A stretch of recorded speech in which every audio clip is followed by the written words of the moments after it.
దేవుని పరిశుద్ధ గ్రంథంలో నుండి లూకాసు వార్త 2వ అధ్యాయం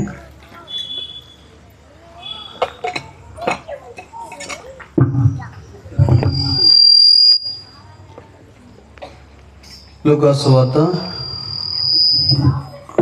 2వ అధ్యాయం మనమందరం కలిసి 13-14 వచనాలు మనం కలిసి చూద్దాం. లూకాసు వార్త 2వ అధ్యాయం 13-14 వచనాలు మనం అందరం కలిసి చూద్దాం. వెంటనే పరలోక సైన్య సమూహం ఆ దూతతో కూడా ఉండి సర్వోన్నతమైన స్థలములో దేవునికి మహిమయు ఆయనకి ఇష్టలైన మనుషులకు భూమి మీద సమాధానం కలుగునుగాక అని దేవుని స్తోత్రము చేయుచుండి ప్రార్థన చేస్తాం. ప్రేమ కలిగిన మా తండ్రి, మహాపరిశుద్ధులైన మా ప్రభువా, ఈ రాత్రికాల సమయంలో మరొకసారి మీ దాసు జాన్ పాల్ గృహంలో చేరి తండ్రి ప్రభా, ఈ విధంగా ఈ ప్రత్యేకమైన సువార్త కూడిక కలిగి ఉండడానికి మీరు సహాయపడుతున్నందుకే స్తోత్రాలు. దగ్గర మా ప్రభు మరి ప్రేమ తండ్రి, ఈ రాత్రి మీ వాక్యాన్ని ధ్యానం చేసే సమయం మాకెంత దీవెనకరంగా చేయండి. పాటల ద్వారా మీరు మహిమ పొంది ఉన్నారు, దాన్ని బట్టి స్తోత్రాలు తండ్రి. సౌండ్ సిస్టమ్ సమస్తాన్ని మీ స్వాధీనంలో తీసుకొస్తూ నిలబడుతున్న మీ దాసునికి మీ కృపను దయచేయండి. ఇప్పటికే మిమ్మల్ని ప్రేమించి స్థలానికి రాగలిగిన మీ ప్రియులను బట్టి స్తోత్రాలు. మీ ఏర్పాటు మీ చిత్తంలో ఇంకెవరైతే ఉంటున్నారో వారిని నడిపించమని ప్రార్థన చేస్తూ ఈ రాత్రి తెరవని ఆకర్షణ తొలతలిన ఆత్మ స్వతంత్రం దయచేసి మేమందరం కూడా మేలు పొందినట్లు మీ సింహాసనం నుంచి మీ వాక్యాన్ని మా కొరకు విడుదల చేసి మహిమ పొందమని యేసు ప్రభు నామంలోనే ప్రార్థన చేసి వేడుచున్నాము తండ్రి, ఆమేన్. దయచేసి మనం చదివిన భాగాన్ని చూద్దాము. లూకాసు వార్త 2వ అధ్యాయం. ఎవరు వెళ్ళి అటు కదలబడి ఇంకా మీటింగ్ అయిన తర్వాత లూకాసు వార్త 2వ అధ్యాయం దయచేసి 13-14 వచనాలు చదవండి. వెంటనే పరలోక సైన్య సమూహము ఆ దూతతో కూడా నుండి సర్వోన్నతమైన స్థలములలో దేవునికి మహిమయు ఆయనకిష్టులైన మనుషులకు భూమి మీద సమాధానము కలుగుగాకని దేవుని స్తోత్రము చేయుచుండెను. కాబట్టి ఈ రాత్రి క్రిస్మస్ ఈ కూడికల్లో మనము మరి 26వ దినంగా ఈరోజు మనం కూడుకున్నాం. 26వ దినంగా. కాబట్టి ఈ దినాల్లో ఒక్కొక్క దినం క్రిస్మస్ గురించి ఒక్కొక్క విషయాన్ని మనము చూస్తూ ఉన్నాం. కాబట్టి గత రాత్రి మనం చూసింది ఏంటంటే క్రిస్మస్ స్టార్, నక్షత్రము అనే విషయాన్ని గురించి మనం చూసాం. మొన్న మనం ఏం చూస్తూ వచ్చామంటే క్రిస్మస్ త్యాగం ఏంటి అనేది మనం చూస్తూ వచ్చాం. అంతకుముందు మనం ఏం చూస్తూ వచ్చాము, క్రిస్మస్ వార్త అంటే ఏంటి అనేది మనం చూస్తూ వచ్చాం. అంతకుముందు క్రిస్మస్ ఉద్దేశం అలాగే ఏంటి అనేది మనం చూస్తూ వచ్చాం. మనం ఇంకా ముందుకెళ్తే క్రిస్మస్ అంటే ఏంటి, ఎందుకు అనేక విషయాలు ఒక్కొక్క దినం ఒక్కొక్క విషయాన్ని మనం ధ్యానం చేస్తూ ఉన్నాం. కాబట్టి ఈ రాత్రి నేను చెప్పాలనుకుంటున్నది ఏంటంటే క్రిస్మస్ గానము. ఏంటి చెప్పండి? క్రిస్మస్ గానం. గానం అంటే అందరికీ అర్థమైందో లేదో, ఏంటంటే క్రిస్మస్ పాట. చెప్పండి, క్రిస్మస్ పాట. నిజమే, యేసుక్రీస్తు వారు ఈ లోకంలోనికి వచ్చినప్పుడు మరి పాట పాడటం అనేది జరిగింది. ఆ పాట ఏంటి అనేది మనం చూస్తే దీన్ని అనేక విధాలుగా వర్ణించడం మరి బైబిల్ గ్రంథం ద్వారా మనం చూడవచ్చు. కాబట్టి ఈ రాత్రి అనేక విషయాలు మనం చూడలేం, కానీ ఒక విషయాన్ని మనం ఈ రాత్రి మనం ధ్యానం చేద్దాం. మరొకసారి మనం చదువుదాం దయచేసి దేవుని వాక్యం నుంచి. లూకాసు వార్త 2వ అధ్యాయం 13-14 వచనాలు చదవండి. వెంటనే పరలోక సైన్య సమూహము ఆ దూతతో కూడా నుండి సర్వోన్నతమైన స్థలములలో దేవునికి మహిమయు ఆయనకిష్టులైన మనుషులకు భూమి మీద సమాధానములు కలుగును గాకని దేవుని స్తోత్రము చేయుచుండెను. చూడండి, ఇలాగా క్రిస్మస్ విషయంలో మనం కనుక అంశాలుగా విభజిస్తే అనేకమైన విషయాలు ఉన్నాయి. క్రిస్మస్ గానమే కాదు, ఇంకా మనం మరొక అంశాలకు వెళ్తే క్రిస్మస్ ధ్యానము అనేది కూడా మనం చూడవచ్చు. అంటే ప్రతి విషయాన్ని క్షుణ్ణంగా మనం పరిశీలించడం ద్వారా పశువుల పాకల గురించి, సత్రముల గురించి, తర్వాత ఆ పరుండు పెట్టిన తొట్టెన గురించి, దావీదు పట్టణం గురించి, వీటన్నిటి గురించి ధ్యానం చేయొచ్చు. దాన్ని ఏమన్నామంటే క్రిస్మస్ ధ్యానం. క్రిస్మస్ గానం వేరు, క్రిస్మస్ ధ్యానం వేరు, క్రిస్మస్ దానం వేరు. అంటే యేసుక్రీస్తు వారు పుట్టినప్పుడు దేవుడు ఏమి మనకి ఇచ్చాడు అనేది మనం చూస్తే ఆయన దానం అది. చూడండి, ఇంకా మనం చూస్తే వివరించడానికి క్రిస్మస్ జ్ఞానం వేరు, జ్ఞానం వేరు. యేసుక్రీస్తు వారు పుట్టినప్పుడు జ్ఞానులుకుంటున్న జ్ఞానాన్ని మనం ఆలోచన చేస్తే 7 విషయాలు ఉన్నాయి. మనకి సమయం ఉంటే చూద్దాం, లేదంటే తర్వాత చూద్దాం. చూడండి, ఇలా మనం చూసుకుంటే అనేక విషయాలు ఉన్నాయి. ఈ రాత్రి ఈ క్రిస్మస్ పాట గురించి మనం ఆలోచన చేస్తే ఈ పాటని మనం అనేక కోణాల్లో అర్థం చేసుకోవచ్చు. ఇది పరలోకపు పాట. ఏం పాట చెప్పండి? ఇది పరలోకపు పాట. రెండోది మనం చూస్తే పరిశుద్ధమైన పాట, ఎందుకంటే పాట పాడుతున్న వారిలో ఎవరు కూడా పాపాత్ములు లేరు. తర్వాత ఇది ఒక క్వైర్ సాంగ్ మాట, అంటే గుంపుతో కూడిన పాట ఇది. చూడండి, ఒకరు పాడటం లేదు ఇక్కడ. ఎవరు పాడుతున్నారంటే పరలోక సైన్య సమూహం. ఆ సైన్య సమూహానికి మునుపు దూత ఉన్నారు. దూత ఆ క్వైర్కి ఒక అధినేతగా ఉంటే వారందరినీ కూడా ఒక విధంగా చెప్పాలి అంటే ఇది గుంపుతో కూడిన పాట. ఇది ఒక పరిశుద్ధమైన పాట, ఇది పరలోక సంబంధమైన పాట, హెవెన్లీ సాంగ్. ఇంకా మనం చూస్తే ఈ పాట గురించి ఇంకా మేము అర్థం చేసుకోవచ్చు అంటే దేవుని స్తుతిస్తున్న పాట ఇది. దేవునికి స్తోత్రము చేస్తున్నారు. స్తుతితో కూడిన పాట ఇది. ఏం పాట ఇదండి? స్తుతితో కూడిన పాట. ఆఖరి 5వది ఏం చెప్పాలనుకున్నా అంటే ఇది సమాధానకరమైన పాట. ఏం పాట చెప్పండి? సమాధానకరం. కాబట్టి ఈ రాత్రి ఈ విషయాన్ని గురించి మనం ఆలోచించడానికి ప్రారంభిస్తాము. చూడండి, ఈ పాటలో పరమ ఉద్దేశం ఏంటి అంటే యేసుక్రీస్తు వారు ఈ లోకానికి ఎందుకు వచ్చాడు అనే విషయాన్ని ఈ పాట ద్వారా పరలోక సైన్య సమూహము మరి తెలియజేస్తా ఉన్నారు. యేసుక్రీస్తు వారు ఈ లోకానికి రావడానికి కలిగిన ఉద్దేశం ఏంటి అంటే ఈ లోకంలోనికి దేవుడు తన సమాధానాన్ని ఇవ్వటానికి, ఈ భూమి మీద జీవిస్తున్న మనుషులకు దేవుడు సమాధానాన్ని ఇవ్వటానికి వచ్చాడు. అందుకని క్రిస్మస్ గానం అని పిలవచ్చు ఈ దినం పాఠాన్ని, లేదా క్రిస్మస్ సమాధానం అని కూడా మనము పిలవచ్చు. చూడండి, దేవుడు మానవుడికి సమాధానం ఇచ్చువాడు. ఎందుకొరకు అంటే యేసుక్రీస్తే మన సమాధానం అనే మాట బైబిల్లో రాయబడుతూ వచ్చింది. రండి, ఎఫెసీయులకు రాసిన పత్రిక పౌలు అపోస్తలుడు ఎఫెసీయులకు రాస్తూ ఆయన ఏమన్నారు అంటే 2వ అధ్యాయం 14వ వచనంలో యేసుక్రీస్తే మన సమాధానం అన్నాడు. చూద్దాం. ఆయన మన సమాధానం. చాలు, అసలు సమాధానమే ఆయన.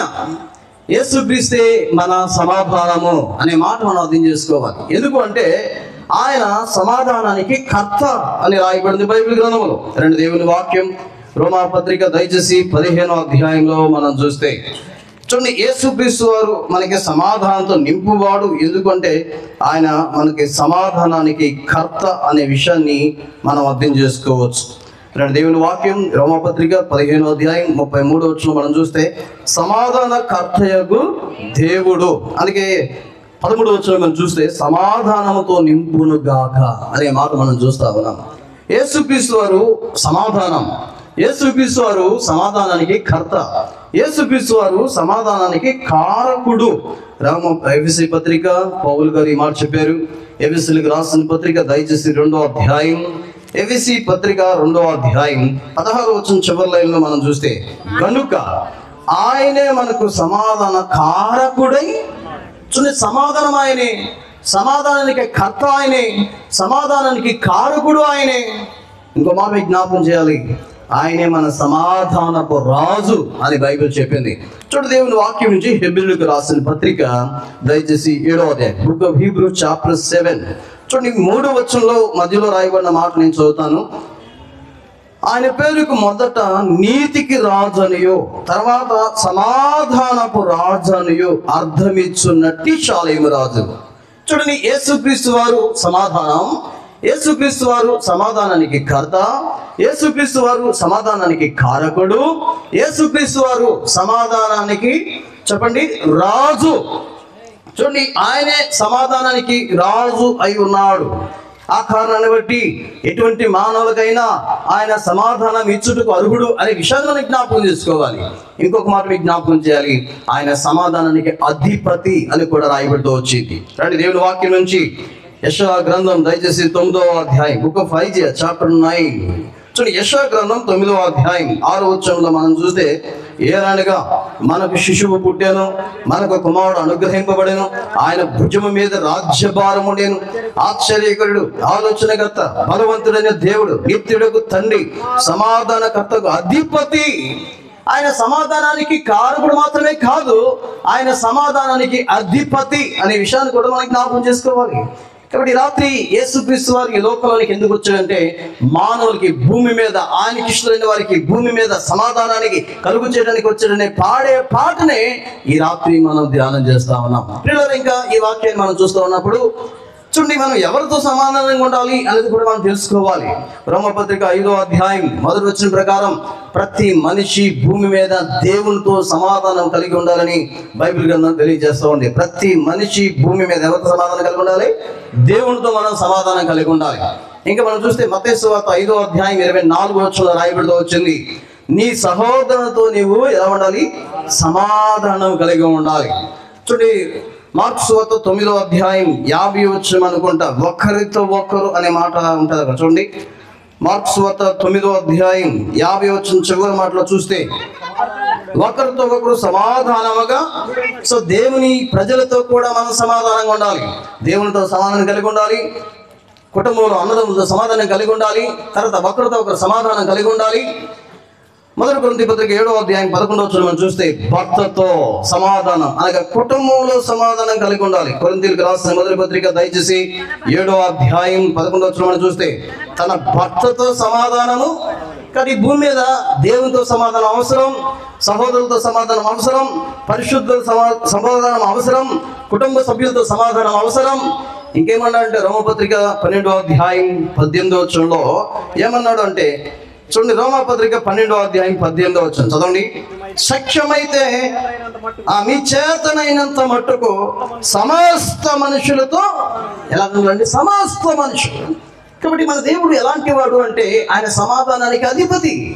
అందుకనే భూమి మీద ఆయనకి ఇష్టలైన వారికి సమాధానం కలుగునుగా అనే మాట మనము చూస్తాం. కాబట్టి రాత్రి మనము వాక్యంలో కలుగుకుంటూ మరొక విషయాన్ని కూడా జ్ఞాపకం చేసుకుని మనం ముందుకెళ్దాం. దేవుడు మనకి ఇచ్చే సమాధానం ఈ లోకంలో మనం ఎక్కడ కొలవలేంది, కొనలేంది అనే విషయాన్ని మనం అర్థం చేసుకోవాలి. ఎలాంటి సమాధానాన్ని ఆయన ఈ భూమి మీద ఉంటున్న మనుషులకు ఇవ్వాలనుకుంటున్నాడు. రండి, కొన్ని విషయాలు వీరుంటే ఒక 7 విషయాలు మీకు జ్ఞాపకం చేస్తాను. మొదటిది ఇర్మియా గ్రంథం దయచేసి 33వ అధ్యాయం. దేవుడు మానవులకు ఇచ్చే సమాధానం ఎలాంటిది? Book of Jeremiah chapter 33. చూడండి, ఇర్మియా గ్రంథం 33వ అధ్యాయం 6వ వచనంలో చివరి మాట మనం చూస్తే, వారికి సత్య సమాధానములు సమృద్ధిగా. కాబట్టి దేవుడు మానవునికి ఇచ్చే సమాధానం దేంతో మిళితమైంది అంటే సత్యముతో. సత్య సమాధానాన్ని ఆయన భూమి మీద నీకు నాకు అనుగ్రహించువాడు. చూడండి, రోమపత్రిక ఇర్మియా గ్రంథం 14వ అధ్యాయంలో మనం చూస్తే, ఇర్మియా గ్రంథం దయచేసి 14వ అధ్యాయం 13వ వచనంలో ఈ మాట కూడా మనం చూడొచ్చు. ఏం రాయబడిందంటే, చూడండి, ఈ చోటను నేను స్థిరమైన సమాధానం మీకు ఇచ్చేదను. కాబట్టి దేవుడు మానవునికి ఇచ్చే సమాధానం సత్య సమాధానమే కాదు, దేవుడు మానవునికి ఇచ్చే సమాధానం స్థిరమైనది. యెషయా గ్రంథం 26వ అధ్యాయం 12వ వచనం రాయబడింది, నేను నా సమాధానాన్ని వారితో స్థిరపరచుదును అన్నారు ఆయన. యెషయా గ్రంథం దయచేసి 26వ అధ్యాయం 12వ వచనం చదవండి ఒకసారి. యెహోవా నేను చదవండి, నీవు మాకు సమాధానాన్ని స్థిరపరచుదువు. కాబట్టి దేవుడు మనిషికి ఇచ్చే సమాధానం ఏదో ఒక రోజున పోయేది కాదు, అది స్థిరమైన నిజమైన సమాధానాన్ని దేవుడు మనకి ఇస్తా ఉన్నాడు. ఇంకా మనం చూస్తే చూడండి, కొరింథీయులకు రాసిన మొదటి పత్రిక దయచేసి 1వ అధ్యాయం 3వ వచనంలో మనం చూస్తే, ఆయన సమాధానం కృపతో మిళితమై ఉన్నది.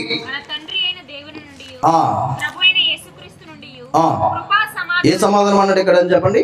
సత్య సమాధానం వేరు, స్థిరమైన సమాధానం వేరు, కృపా సమాధానం వేరు.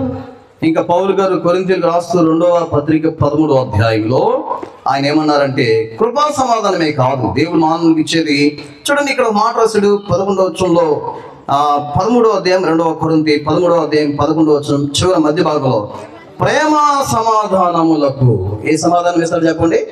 అంటే ఆయన ప్రేమ సమాధానం చూపించేవాడు, కృపా సమాధానం చూపించేవాడు, స్థిరమైన సమాధానం చూపించేవాడు, సత్యమైన సమాధానం చూపించేవాడు. ఇంకా మనం చూస్తే యెషయా గ్రంథం 66లో ఆయన చెప్పిన ఒక మాట మీకు జ్ఞాపకం చేయాలి. యెషయా గ్రంథం దయచేసి 66వ అధ్యాయం దేవుడు మానవుడికి ఇచ్చే సమాధానం ఎలాంటిది అనేది మనం చూస్తే యెషయా గ్రంథం 66వ అధ్యాయం 12వ వచనంలో మనం చూస్తే ఈ మాట రాయబడింది. యెహోవా ఈ మాట సెలవిచ్చుచున్నాడు, ఆలకించుడి, నది వలె సమాధానమును. చూడండి, అంటే అర్థం ఏంటంటే పొర్లిపారే సమాధానం, ఆగిపోయే సమాధానం కాదు. నది వల్లే సమాధానాన్ని ఆయన మానవులకు ఇవ్వడానికి ఇష్టపడుతున్నారు. ఇంకా మనం చూస్తే కొలస్సీలకు రాసిన పత్రిక ఎన్ని చూసాం మనం ఇప్పుడు? 5 చూసామా? కొలస్సీలకు రాసిన పత్రిక దయచేసి 3వ అధ్యాయం ఎలాంటి సమాధానాన్ని దేవుడు మనకిస్తున్నాడు అనేది మనం చూస్తే చూడండి, పౌలు అపోస్తలులు కొలస్సీలకు రాస్తూ 3వ అధ్యాయం 15వ వచనంలో ఈ మాట చెప్పారు. ఏంటి ఆ మాట అంటే, క్రీస్తు అనుగ్రహించే సమాధానం మీ హృదయంలో ఏలుచుండనీయుడి, రూలింగ్. కాబట్టి ఏలే సమాధానం మన హృదయంలో, ఆ సమాధానం ఏలాలి. కాబట్టి ఈ రాత్రి మనం జ్ఞాపకం చేసుకోవాలి ఏంటంటే, దేవుడు మానవునికి ఇచ్చే సమాధానం సామాన్యమైనది కానే కాదు. ఇంకా మనం చూస్తే ఇదే పౌలు గారు ఫిలిప్పీలకు రాస్తూ ఆయన ఇంకొక మాట కూడా చెప్పాడు. దేవుడు మానవునికి ఇచ్చే సమాధానం ఎలాంటిది అంటే, ఫిలిప్పీ పత్రిక దయచేసి 4వ అధ్యాయం 7వ వచనంలో మనం చూస్తే చూడండి, అప్పుడు సమస్త జ్ఞానముకు మించిన దేవుని సమాధానం. ఏ సమాధానం అంటే చెప్పండి? సమస్త జ్ఞానములకు మించినది దేవుని సమాధానం. కాబట్టి ఈ క్రిస్మస్ గానం యొక్క ఉద్దేశం ఏంటి అంటే పీస్, సమాధానం. అందుకనే ఇప్పుడు మనం పాట పాడాం. ఏం పాట? శాంతి సంతోషం సమాధానములు. కాబట్టి 2000 సంవత్సరాల క్రితం భూమి మీద జీవిస్తున్న మానవులు ఈ సమాధానం లేక జీవిస్తుండగా యేసు క్రీస్తు వారు ఈ లోకానికి, భూమి మీద మానవుడికి సమాధానం ఇవ్వటానికి వచ్చాడనే పాటే ఈ రాత్రి మన ధ్యానం. కాబట్టి యేసు క్రీస్తు వారు ద్వారానే ఈ భూమి మీద ప్రతి మనిషికి సమాధానం ఉంటుంది. యేసు క్రీస్తు వారు లేని కుటుంబంలో నిజమైన సమాధానము ఉండదు. యేసు క్రీస్తు వారు లేని హృదయంలో నిజమైన సమాధానము ఉండదు. యేసు క్రీస్తు వారు లేని కుటుంబ సభ్యుల మధ్య నిజమైన సమాధానము ఉండదు. నిజమైన సమాధానం ఒక వ్యక్తి భూమి మీద సంపూర్తిగా అనుభవించాలంటే సమాధానానికి కర్త అయిన యేసు క్రీస్తు వారి ద్వారానే అనే సత్యాన్ని ఈ రాత్రి మనం జ్ఞాపకం చేసుకోవాలి. ఎందుకంటే యేసు మన సమాధానానికి కారకుడు. ఈ రాత్రి కొన్ని విషయాలు జ్ఞాపకం చేయాలి. యేసుక్రీస్తు వారి ద్వారా భూమి మీద మనకి సమాధానం ఎలా వస్తుంది అనేది మనం చూస్తే చూడండి, యేసుక్రీస్తు వారి ద్వారానే. ఎందుకంటే టోటల్గా ఆయన ద్వారానే. కొన్ని మాటలు ఈ రాత్రి నేను మీకు జ్ఞాపకం చేయాలి. మొట్టమొదటిది మనం చూస్తే కనుక యేసుక్రీస్తు వారిని ఆశ్రయించడం లేదా యేసుక్రీస్తు వారిని నమ్మటం ద్వారా భూమి మీద మనకి సమాధానం కలుగుతూ ఉంది. రండి, దేవుని వాక్యం రోమా పత్రిక దయచేసి 5వ అధ్యాయం 1వ వచనాన్ని మనం చూస్తాం. చూడండి, కాబట్టి చదవండి. కాబట్టి విశ్వాస మూలమున మనం నీతిమంతులుగా తీర్చబడి మన ప్రభు అయిన యేసుక్రీస్తు ద్వారా దేవునితో సమాధానము కలిగి యుందుము. కాబట్టి ఎవరి ద్వారా అని చెప్పండి? విశ్వాసం.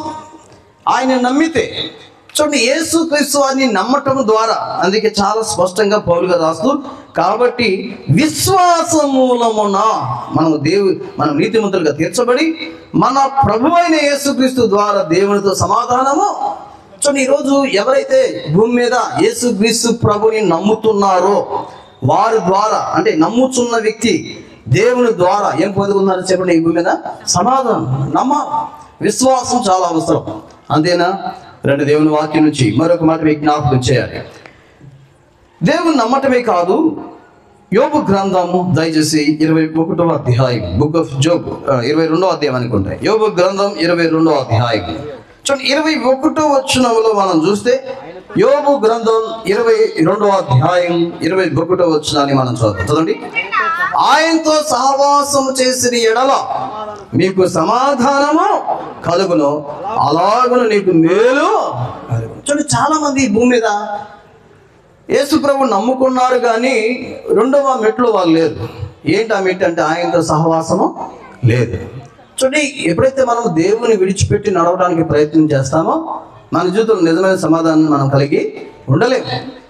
యేసుక్రీస్తుని ఎరగటం, యేసుక్రీస్తుని నమ్మటం ఒక ఎత్తు అయితే, యేసుక్రీస్తుతో కలిసి నడవటం అనేది ఒక ఎత్తు. చూడండి, అందుకే ఇప్పుడు చూడండి, ఎక్కువ సొలొమోను ఎక్కువ ధ్యానం చేస్తూ ఉంటాడు ఎక్కువ. సరే, ఈ సమయంలో మనం జ్ఞాపకం చేసుకుంటా ఉంటే చూడండి, ఒక వ్యక్తితో మనం కలిసి నడవాలంటే ఆమోస్ గారు ఏమన్నారు? ఆమోస్ అంటే ఏ ఆమోస్ అనుకున్నారు? చూడండి, ఆమోసు గ్రంథం 3వ అధ్యాయం. బైబిల్ గ్రంథంలో ఆమోసు ఏమన్నారు చూద్దామా? ఆమోసు గ్రంథం 3వ అధ్యాయం 2వ వచనమా? ఒక నిమిషం. 3:3 ఆమోసు గ్రంథము దయచేసి 3వ అధ్యాయం 3వ వచనం చదవండి. సమ్మతింపకుండా ఇద్దరు కూడి నడుతురా. చాలండి. చూడండి, ఒక వ్యక్తితో మనం కలిసి నడవాలంటే ఆ వ్యక్తితో మనం కలిసిపోవాలి, సమ్మతించాలి, అంగీకరించాలి.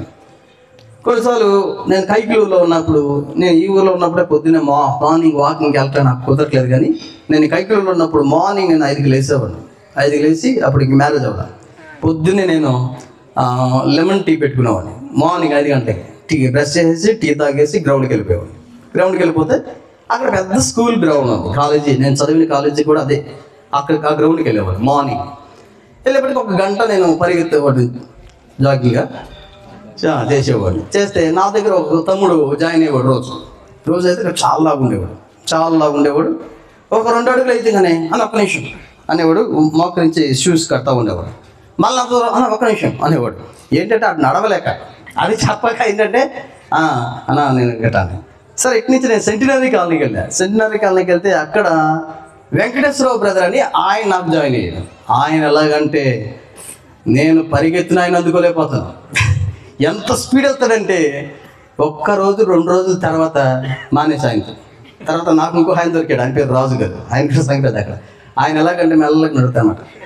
ఆయనతో నా బాగా కుదిరింది. అప్పుడు నేను ఏం చేశానంటే ఆయన దగ్గర, అన్న సారీ నీతో నా టైం సెట్ అవ్వట్లేదు, అంటే ఆయన కష్టం. నేను ఎంత పరిగెత్తినా వెళ్ళిపోతున్నాడు, ఏదో ఒకటి చెప్పి ఆపి నాగట్లా. ఇప్పుడు రాజు గారు దొరికాడు. రాజు గారు ఏంటంటే మెల్లగా నడుతూ ఉంటాడు అన్నమాట. అబ్బా ఇంత చాలా బాగుంది అని అయితే రోజు ఆయనతో పొద్దునే కాదు సిస్టర్ అడగండి, సాయంత్రం కూడా వెళ్ళేవాడిని. మార్నింగ్ వెళ్ళేవాడిని, సాయంత్రం కూడా. ఎందుకంటే నాకు సెట్ అయింది. దేవునితో ఒక మానవుడు నడవటం అంటే సామాన్య విషయం కాదు. యేసుక్రీస్తు వారి సహవాసానికి దేవుడు మనల్ని పిలిచాడు. పౌలు అపోస్తలులు కొరింథీయులకు రాస్తూ మొదటి పత్రిక 9వ అధ్యాయమా చూడండి, 7వ మొదటి పత్రిక దయచేసి 9వ వచనం చదవండి. మొదటి పత్రిక 9వ వచనం, మొదటి అధ్యాయం చదవండి. 1 కొరింథీ 1:9 మన ప్రభు అయిన యేసుక్రీస్తు అను తన కుమారుని సహవాసములకు మిమ్మల్ని పిలిచిన దేవుడు.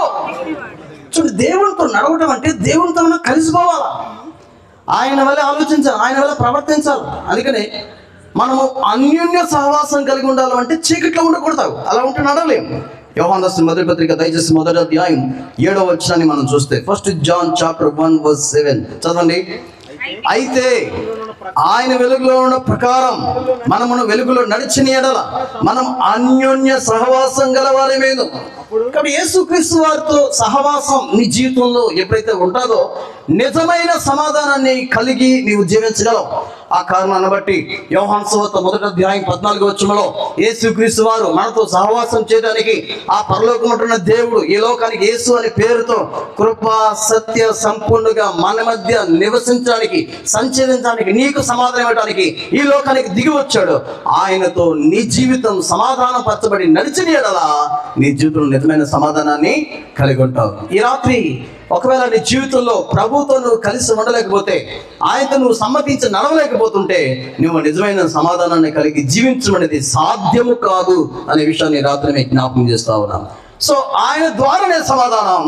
ఎలాగా అంటే మనం చూస్తూ ఉంటున్నాం, మొట్టమొదటిగా మనం ఏం చూస్తూ వచ్చామంటే ఆయన అందులో విశ్వాసం, రెండవది ఆయన యొక్క సహవాసము ద్వారా మనం సమాధానాన్ని పొందుకోగలం. ఇంకా మనం జ్ఞాపకం చేసుకుంటే ఆయన సన్నిధి ద్వారా కూడా చూడండి, దేవుని ఆలయం మానవుడికి సమాధానం ఇచ్చే స్థలం. ఈ మాట మనం ఇక్కడ కూడా చూడొచ్చు అనుకుంటాం. నెంబర్స్ చాప్టర్ 6 సంఖ్యాకాండం 6వ అధ్యాయం దగ్గరికి మనం వద్దాం. చూడండి, సంఖ్యాకాండం 6వ అధ్యాయం 26వ వచనంలో మనం ఈ మాట జ్ఞాపకం చేసుకోవచ్చు. చదవండి. యెహోవా నీ మీద తన సన్నిధి కాంతి ప్రకాశింపజేసి నీకు సమాధానం కలుగా. కాబట్టి ఈరోజు దేవుని నివాస స్థలం మానవులకు సమాధానం ఇచ్చే స్థలం. ఈరోజు చూడండి, ఎవరైతే భూమి మీద సమాధానం లేకుండా ఉంటున్నారో వారు దేవుని ఆలయానికి వస్తే ఆ ఆలయంలో వారిని ఆనందింపజేస్తాడు. నిజమైన సమాధానాన్ని ఆయన ఇచ్చేవాడు. ఈ రాత్రి చాలా మంది జీవితాల్లో దేవుని మందిరానికి వెళ్ళట్లేదని, ఆదివారం అంటంగానే చూడండి అత్యవసర పరిస్థితి, అది కూడా దేవుడు ఒప్పుకోడు. కానీ దేవుని నివాస స్థలాన్ని విడిచే ఏ కుటుంబం కూడా నిజమైన సమాధానాన్ని పొందుకోలేదు. దేవుడు నీకు సమాధానం ఇవ్వాలంటే దేవుని నివాస స్థలానికి నీవు వెళ్ళాల్సిన వారిగా ఉంటున్నావు. చూడండి, దేవుడు తన ఆలయంలో నివసించే ప్రతి మానవునికి, అందుకే నేను అంటాను, కష్టంలో, దుఃఖంలో, ఇరుకుల్లో, ఇబ్బందులు, వ్యాధుల్లో, బాధల్లో, సమస్యల్లో, అప్పుల బాధలో, నిస్సహాయతలో, ఓడిపోయిన స్థితిలో, వాటంతో, ఆ దిగులతో, ఏం చేయాలి అర్థం కాక చనిపోవాలని అనుకున్న వ్యక్తి కూడా దేవుని మందిరానికి వచ్చినప్పుడు ప్రభు వారితో ఏం చేస్తారు చెప్పండి? మాట్లాడతాడు. దేవుని మాటలు సమాధానం కలిగించే మాటలు. దేవుడు మన ఎళ్ళ కలిగిన ఉద్దేశాలు ఎలాంటివి అంటే, ఇర్మీయా గ్రంథం 29వ అధ్యాయంలో మనం చూస్తే, ఇర్మీయా గ్రంథం 29వ అధ్యాయం చూడండి, దేవుడు మానవుల ఎల్ల కలిగిన ఉద్దేశాలు ఎంత గొప్పవి అంటే, ఇర్మీయా గ్రంథం 29వ అధ్యాయం 11వ వచనం మనం చూస్తే, నేను మిమ్మల్ని గూర్చి ఉద్దేశించిన సంగతులు నేను ఎరుగుదును, రాబో కాలమందు మీకు నిరీక్షణ కలుగునట్లుగా అవి సమాధానకరమైన, దేవుడు మానవుల కలిగిన ఏదైతే ప్రణాళికలు ఉంటున్నాయో అవి సమాధానకరమైన ఉద్దేశాలే. అందుకొరకే దేవుడు తన ఆలయములో తన సన్నిధి కాంతి ద్వారా ప్రతి మానవునికి నిజమైన సమాధానాన్ని ఇవ్వటానికి ఆయన సిద్ధంగా ఉన్నాడు. ఈ రాత్రి ఒకవేళ ఎవరైతే తమ జీవితంలో యేసుక్రీస్తు వారిని నమ్మిన తర్వాత దేవుని ఆలయానికి వెళ్ళకుండా నిర్లక్ష్యంగా జీవిస్తున్నారో, ఆ కారణాన్ని బట్టి నీ జీవితంలో నిజమైన సమాధానాన్ని కోల్పోతున్నాం అనే సత్యాన్ని ఈ రాత్రి మనం జ్ఞాపకం చేసుకోవాలి. కాబట్టి ఎన్ని పనులు ఉన్నా మనం ఏది వదలకూడదు చెప్పండి? ఏ ఆలయం వదలకూడదు? దేవుని ఆలయం, దేవుని నివాస స్థలం, దేవుని మందిరానికి ఖచ్చితంగా వెళ్ళాలి.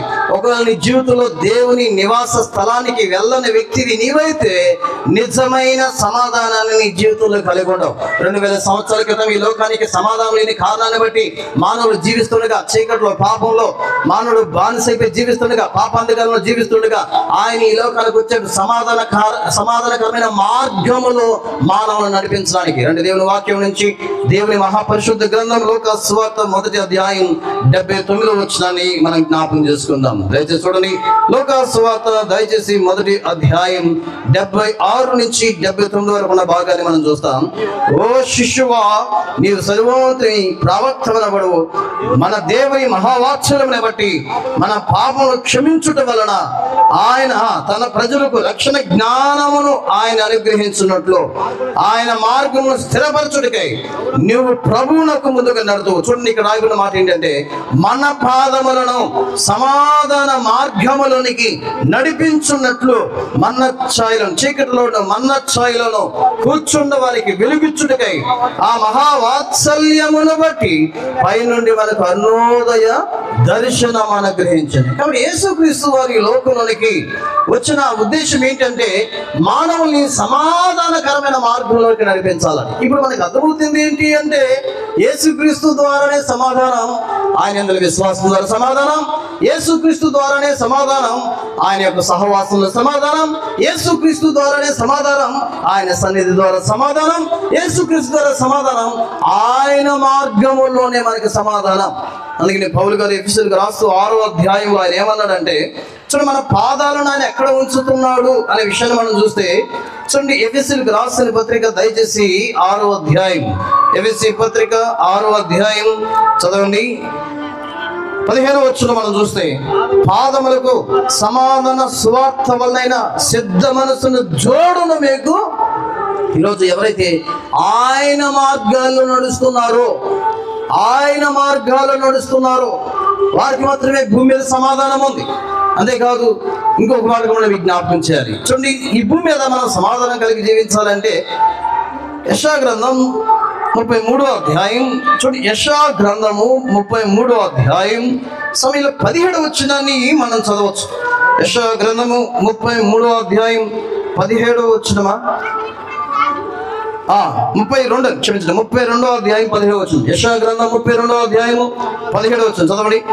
నీతి సమాధానం కలుగు చేయండి. చాలు. దేన్ని బట్టి సమాధానం భూమి మీద? నీతిని బట్టి. అందుకనే పౌలు గారు రోమీయులకు రాస్తూ 5వ అధ్యాయం 1వ వచనం ఆయన చెప్పిన మాట మరొకసారి జ్ఞాపకం చేసుకుంటే, రోమా పత్రిక 5వ అధ్యాయం 1వ వచనం చూస్తే, కాబట్టి విశ్వాసం మూలంగా మనము నీతిమంతులుగా తీర్చబడి, ఏమన్నాడు చెప్పండి? మనము నీతిమంతులుగా తీర్చబడి ఏం పొందుతున్నామండి? సమాధానం పొందుతున్నాం. నీతిమంతులుగా తీర్చబడిన కారణం బట్టి. అంటే ఒకవేళ దేవుని నీతి మన భూమి మీద కలిగి ఉండకపోతే మన జీవితంలో నిజమైన సమాధానాన్ని మనం కలిగి జీవించలేము అనే విషయాన్ని జ్ఞాపకం చేసుకోవాలి. ఈ రాత్రి దేవుడు ఈ లోకానికి సమాధానం ఇవ్వడానికి వచ్చాడనే గానాన్ని గురించి మనం ఆలోచన చేస్తుంటే ఆయన ఎందులో విశ్వాసం నీ జీవితంలో నిజమైన సమాధానం ఇస్తుంది. ఆయన అందరి విశ్వాసం మాత్రమే కాదు కానీ ఆయనతో కూడిన సహవాసం నీ జీవితంలో నిజమైన సమాధానాన్ని ఇస్తుంది. ఆయనతో సహవాసం మాత్రమే కాదు కానీ మూడోది మనం ఏం చూస్తూ వచ్చాము, ఆయన యొక్క సన్నిధి కాంతి మానవ జీవితంలో నిజమైన సమాధానాన్ని కలుగు చేస్తా ఉంది. ఆయన సన్నిధి కాంతి మాత్రమే కాదు కానీ ఆయన అందులో మార్గములు చూడండి. ఆయన మార్గాలు అన్నప్పుడు నేను ఇంకొక మాట జ్ఞాపకం చేయాలి.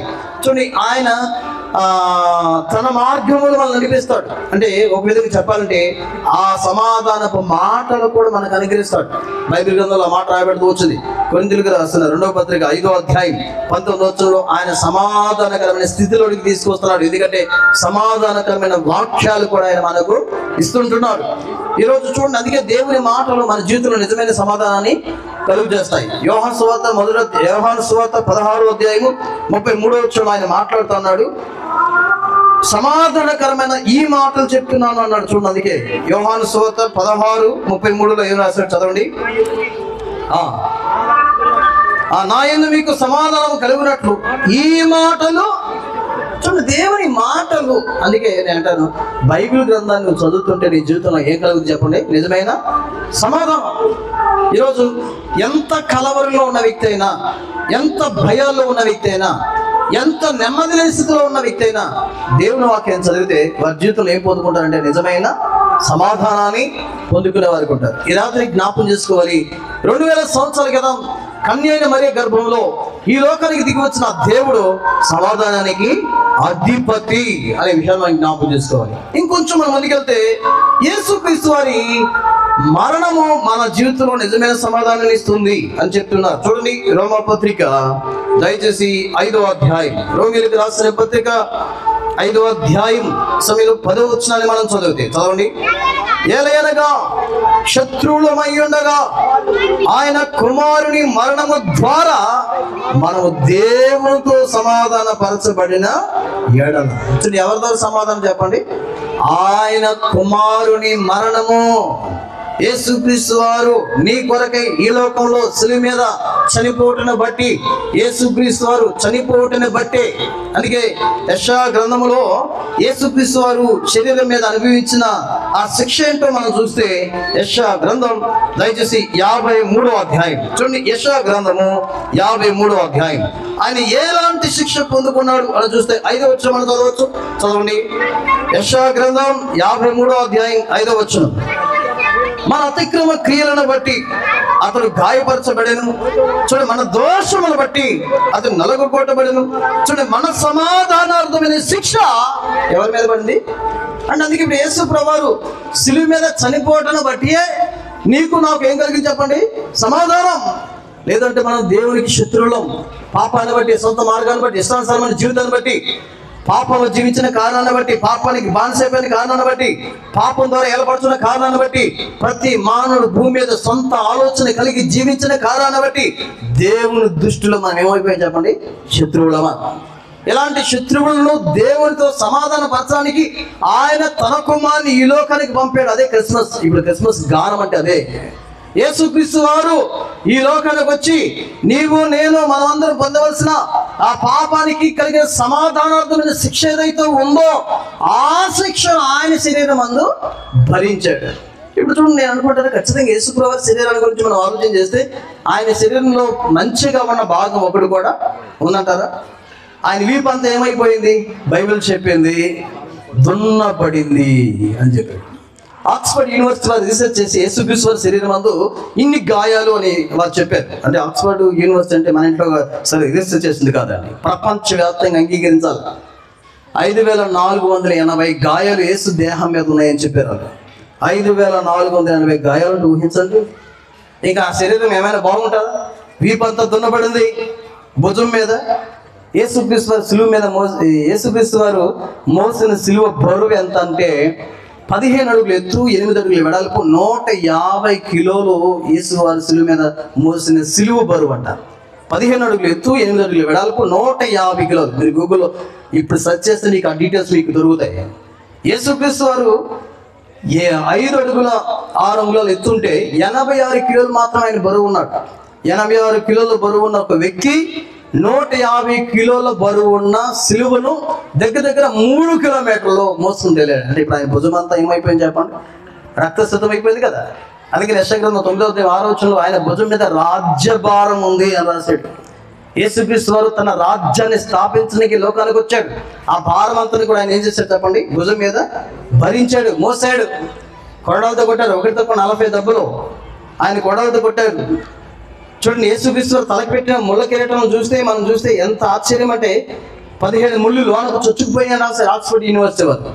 చూడండి, తలకేంటో గాయం, రేడుతో చేతులు కొట్టారు, కాళ్ళలో చేతుల్లో అరిచేతుల్లో సేనలు కొట్టారు, ప్రక్కన బొలిచారు, వీపంతా దున్నేశారు, గరుగురాల మార్గంలో నడిచి కలవర మార్గంలో పాదాల రక్తసిద్ధం అయిపోయింది. యేసు దేహంలో ఏ భాగం లేదు. గడ్డాన్ని పెరిగి వేశారని రాయబడింది, లాగి వేశారు, పెరిగి వేశారని రాయబడింది, ఆయన మీద ఉమ్మేశారని రాయబడింది, ఆయన మొక్క మీద కొట్టారని రాయబడింది, ముసుగు వేసి గుద్దారని రాయబడింది. ఎన్ని యేసు ప్రభు వారికి జీవితం జరిగింది. ఎందుకు ఇంత భరించావు, ఎందుకు ఇంత శిక్ష అనుభవించావు, నువ్వేమైనా పాపం చేసావా అంటే సిలువ ఎవరికి?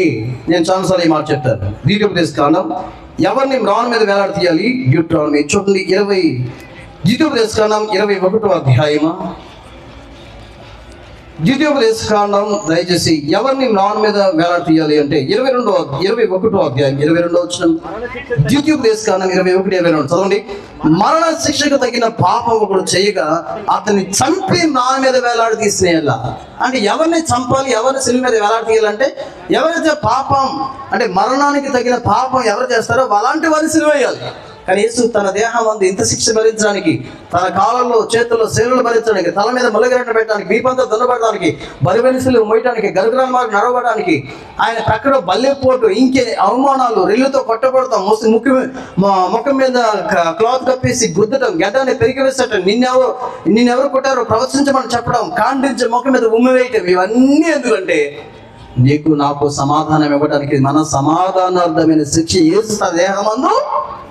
సో ఇదే నిజమైన క్రిస్మస్ ప్రియులారా. యేసు నీకు సమాధానం ఇవ్వడానికి ఈ లోకంలో నీకు బదులుగా నీ శిక్షను భరించడానికి ఈ లోకానికి దిగి వచ్చిన దేవుడే యేసుక్రీస్తు వారు. ఆ సమాధానాన్ని నీకు ఇవ్వాలని ఆయన ఈ లోకానికి వచ్చాడు. అందుకే ఆయన రక్తము ద్వారా సంధి చేశాడు నీకు సమాధానం ఇవ్వడానికి. రెండు దేవుని వాక్యం నుంచి కొలస్సీలకు రాసిన పత్రిక 1వ అధ్యాయం 19వ వచనం నుంచి మనం చూస్తే చూడండి. కొలస్సీలకు రాసిన పత్రిక 1వ అధ్యాయం 19వ వచనం చదవండి. ఆయన యందు సర్వ సంపూర్ణత నివసింపవలననియు ఆయన శిలువ రక్తము చేత సంధి చేసి ఆయన ద్వారా సమస్తమును, అవి భూలోకమందనమైనను పరలోకమందనమైనను వాటన్నిటినీ ఆయన ద్వారా తనతో సమాధాన పరచుకొనవలనని తండ్రికి. అంటే యేసు క్రీస్తు వారిని ఈ లోకంలో ఎందుకు వదిలేవయ్యా, ఎందుకు ఆయన సిలువ పంపావు, ఎందుకు ఆయన రక్తం కార్చాడు, 6.5 లీటర్స్ ఆయన రక్తం కార్చాడని ఆధారాలు ఉన్నాయి, రికార్డ్స్ లో.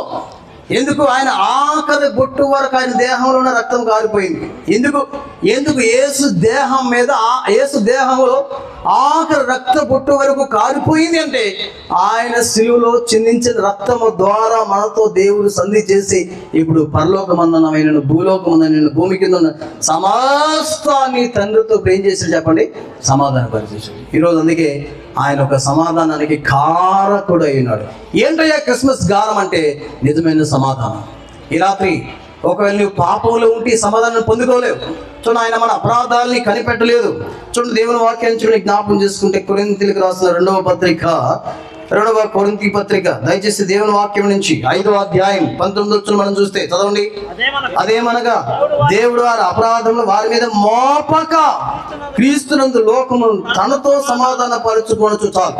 ఒకవేళ తండ్రి అయిన దేవుడే నీ అపరాధాన్ని బట్టి నిన్ను తీర్పు తీరిస్తే, ఒకవేళ అపరాధపు శిక్ష నీ మీద భరిస్తే, యేసు కనుక ఈ లోకానికి రాకపోతే మనమందరం భయంకరమైన ఉగ్రతకి పాత్ర అవ్వాలి. అందుకే ఆ మాట చెప్పాడు. ఏమని అంటే అదేదనగా దేవుడు వారి అపరాధములు వారి మీద మోపలేదు.